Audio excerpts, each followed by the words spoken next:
Today we are going to start with Unit 4 System Approach. There are various approaches under the modern comparative politics. बहुत सारे approaches हैं modern comparative politics में. The emergence of modern approaches to the study of comparative politics can be attributed to two significant development.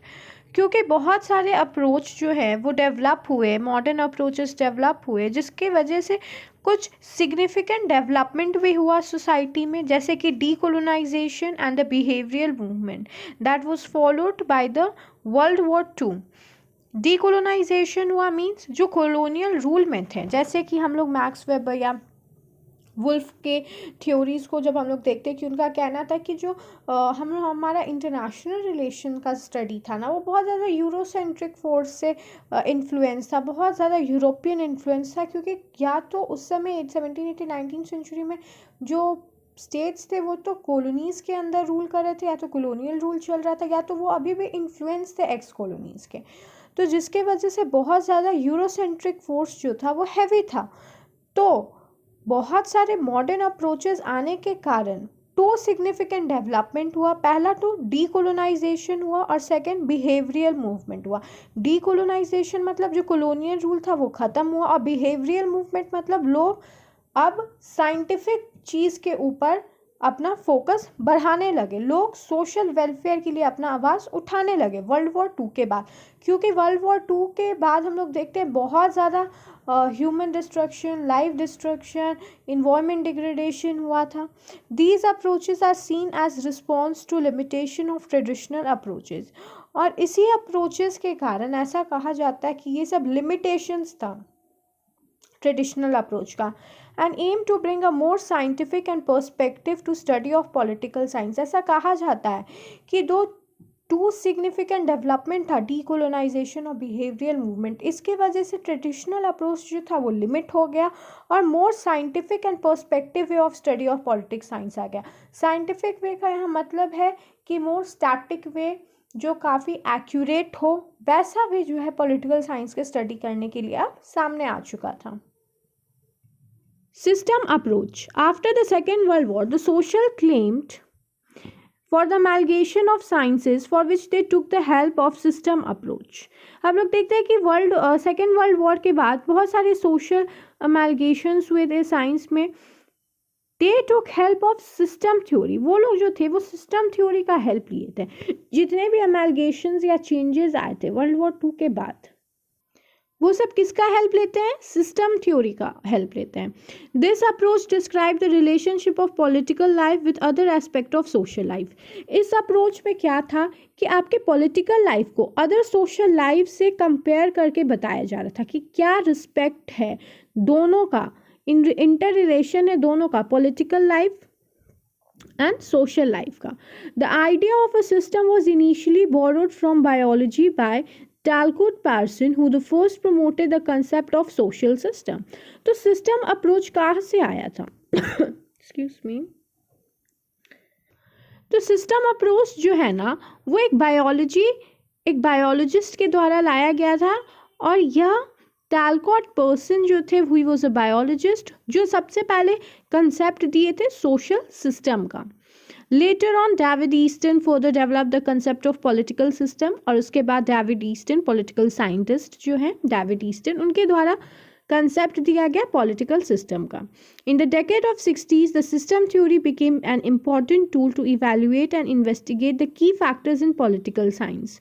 कुछ decades के बाद system theory जो है एक बहुत इंपॉर्टेंट टूल बन गया था इवेल्युएट करने के लिए, इन्वेस्टिगेट करने के लिए डिफरेंट फैक्टर्स जो पॉलिटिकल साइंस में होते हैं वो.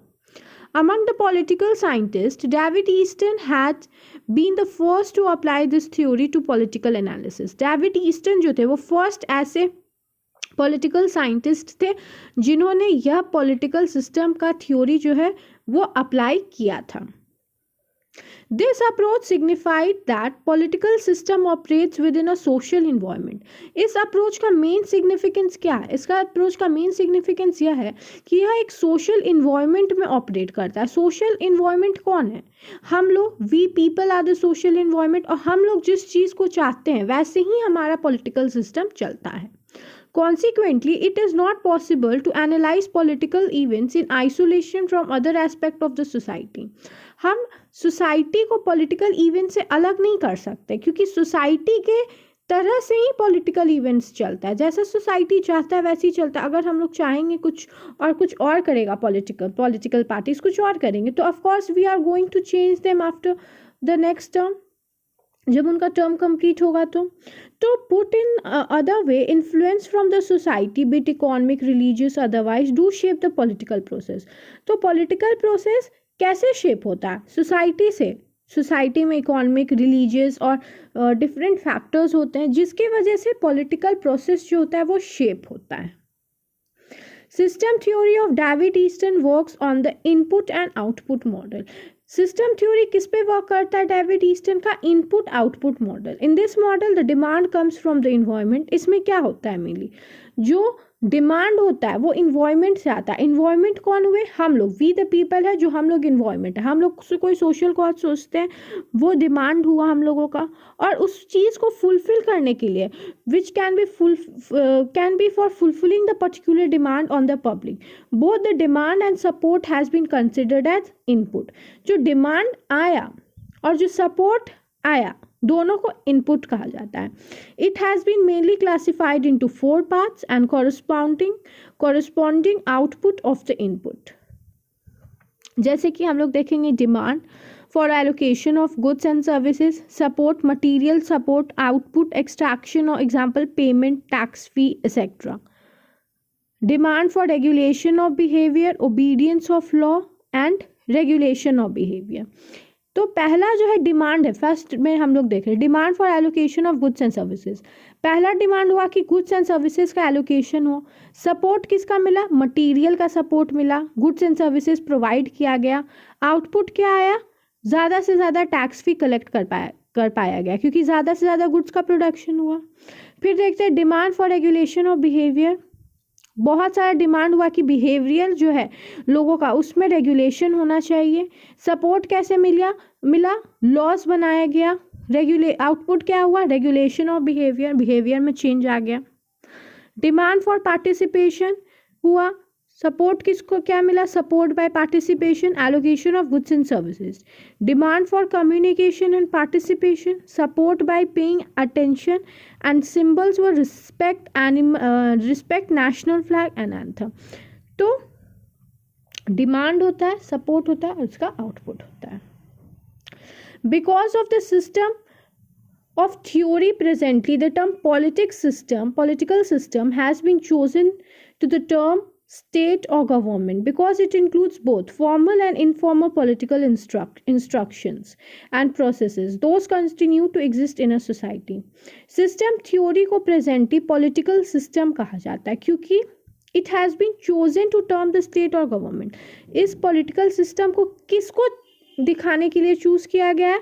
स्टेट को, गवर्नमेंट को, क्योंकि स्टेट और गवर्नमेंट ही एक पॉलिटिकल सिस्टम रन करता है. क्योंकि बिकॉज इट इंक्लूड्स बोथ, जो स्टेट होता है वो दोनों चीज़ देखता है, formal and informal political instruction and process, they continue to exist in the society. और ऐसे ही जो प्रोसेस है ये कंटिन्यू होते रहता है और सोसाइटी जो है वो रन करते रहती है. सिग्निफिकेंस ऑफ सिस्टम अप्रोच, क्या क्या सिग्निफिकेंस है सिस्टम अप्रोच का? It help in addressing fundamental weakness of traditional comparative politics of being static, non comparative, normative. ये हेल्प करता है अंडरस्टैंड करने के लिए फंडामेंटल वीकनेस जो ट्रेडिशनल कंपैरेटिव पॉलिटिक्स में था. क्योंकि ट्रेडिशनल कंपैरेटिव पॉलिटिक्स क्या था? नॉन कंपैरेटिव था, स्टैटिक था, नॉर्मेटिव था. ओल्ड मेथड्स यूज होता था, साइंटिफिक नहीं होता था, कंपैरिजन नहीं होता था. तो न्यू सिस्टम अप्रोच जो है वो न्यू वे में हम लोगों को डील करना बताता है कंपैरेटिव पॉलिटिक्स को. System approach helped in giving a systematic approach to political system which was very in narrow prospective. System approach हम लोगों को एक सिस्टमैटिक अप्रोच देता है कि पॉलिटिकल सिस्टम कैसे रन करना चाहिए. It which was seen in a very, पहले इसको बहुत नैरो प्रोस्पेक्टिव में देखा जाता था as comparison to the government and institution. It also addressed to some extent the drawbacks of the traditional approach of being Eurocentric. It can also be used to understand the developing areas. ये Eurocentric force जो था उसको ख़त्म करता है। और new system approach में हम लोग देखते हैं कि new way of comparative politics आता है। तो इससे क्या होता है कि यूरोसेंट्रिक का फोर्स जो था वो कम हो जाता है। It became a model for the later approaches like structural and functional approach. System approach से डिफरेंट अप्रोचेस का भी इमर्जेंस होता है, जैसे कि structural and functional approach. Critics of the system approach, बहुत लोग जो है वो स्कॉलर्स जो हैं वो क्रिटिसाइज भी करते हैं सिस्टम अप्रोच को। The general system theory has been criticized for failing to sufficiently provide for the concepts such as political power, influence, or to handle mass behavior aspects such as voting. तो ऐसा कहा गया है कि जो ये system theory है ये क्रिटिसाइज इसलिए होता है क्योंकि ये सफिशिएंटली प्रोवाइड नहीं करता है कंसेप्ट को, जैसे कि such as power, political power, influence, ये इन्फ्लुएंस नहीं कर पाता है वोटिंग पैटर्न को, और जो मास बिहेवियरल एस्पेक्ट है उसको हैंडल करने में फेल कर जाता है, जैसे कि वोटिंग। तो वोटिंग कैसे होना चाहिए या उसको कैसे इन्फ्लुएंस किया जा सकता है, इस चीज़ को करने में सिस्टम अप्रोच जो है वो फेल हो जाता है, ऐसा क्रिटिक्स है। It is of a limited utility in studies of political policy making. इसका जो स्टडी है वो बहुत लिमिटेड है इन studies of political policy making में भी ये बहुत लिमिटेड है, अभी इसका बहुत ज़्यादा विस्तार नहीं हुआ, ऐसा क्रिटिक्स है इसका। Critics also refer the problem of imperial operation when applied to social science. imperial operations का भी क्रिटिक दिया गया है कि जो प्रॉब्लम्स होते हैं वो imperial operations को देखते हैं और when applied to social science। तो ऐसा उन लोगों का कहना है कि जो imperials रहते हैं, मीन्स जो राजाज रहते हैं या नो जो हेड होते हैं स्टेट के, वही इस प्रॉब्लम को देखते हैं। और कभी कभी ऐसा होता है कि वो इस प्रॉब्लम को देखते तो हैं लेकिन वो उस चीज़ को अच्छे से हैंडल नहीं कर पाते हैं, या तो वो देखते हैं कि अगर उनके इंटरेस्ट में तो वो उस चीज़ को सॉल्व करते नहीं है तो वो नहीं करते हैं। It also pointed out that the entire approach is ingrained in the convertism and reaction. No fully developed attempt has been made to apply the theory of political analysis. ऐसा भी मानना है कि ये पूरा अप्रोच जो है वो ingrained है convertism and reaction। रिएक्शन मतलब ये ऑपोजिट रिएक्शन है ट्रेडिशनल अप्रोच का, और यह एक सुलझा हुआ सोच या सुलझा हुआ अप्रोच नहीं है, नो गुड अप्रोच नहीं है, नॉट फुली डेवलप, ये पूरी अच्छी तरीके से डेवलप नहीं हुआ है, and has yet been made to apply the theory of political science. और बहुत सारे अटैम्प्ट्स किए गए हैं इस थ्योरी को पॉलिटिकल एनालिसिस में अप्लाई करने के लिए, बट ये अच्छे से अभी तक डेवलप नहीं हुआ। ये सब क्या था, क्रिटिक्स था सिस्टम अप्रोच का। अब concluding lines for system approach, conclusion क्या होगा सिस्टम अप्रोच का। All the system approach suffers from the certain limitation, yet we need to acknowledge the urge to make study of political scientist। भले ही इसका कुछ critics है दिया गया political scientist के द्वारा, बट इसको एक्नॉलेज भी किया गया है पॉलिटिकल साइंटिस्ट के द्वारा। System approach shows the need to go beyond the study of constitutional and to understand the environment factor shaping the political system। तो सिस्टम अप्रोच जो है वो beyond the study of constitutional, इस constitutional के study से beyond जाता है और बोलता है कि हम लोगों का बहुत इंपॉर्टेंट है इन्वायरमेंट को स्टडी करना, जो पॉलिटिकल सिस्टम को शेप करने में बहुत इंपॉर्टेंट रोल प्ले करता है। तो मेनली सिस्टम अप्रोच में 3 जो मॉडल है, इनपुट आउटपुट और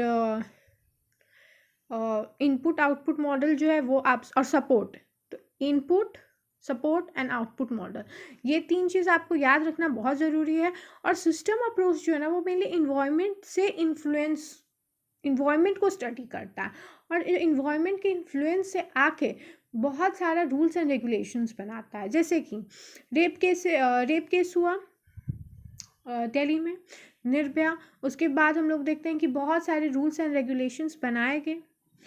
उसके बाद हम लोग फार्मर बिल आया, तो फार्मर बिल का रिएक्शन जो था ये वो पॉजिटिव में दीजिए, आप एक नेगेटिव में भी दे सकते हैं। फार्मर बिल जो है इंडिया में, उसका रिएक्शन जो था वो कहीं फार्मर्स तक बात नहीं पहुंचा पाई सरकार अच्छे से, जिसकी वजह से क्या हुआ, फार्मर बिल जो था वो स्टेट को बैक लेना पड़ा, गवर्नमेंट को बैक करना पड़ा। तो जो इन्वायरमेंट है, तो इन्वायरमेंट का इतना इन्फ्लुएंस था कि वो कुछ रूल्स को ले आई, और इन्वायरमेंट का ये भी इन्फ्लुएंस था कि वो कुछ जो बिल पास हुआ उसको वापस करवा ली। तो इन्वायरमेंट का इन्फ्लुएंस जो है यहाँ पर सुप्रीम दिखाया गया है सिस्टम अप्रोच में। I think you have all have understood this. तो हम लोग यूनिट 4 कंप्लीट कर चुके हैं और नेक्स्ट लेक्चर में हम लोग यूनिट 5 करेंगे। Thank you every.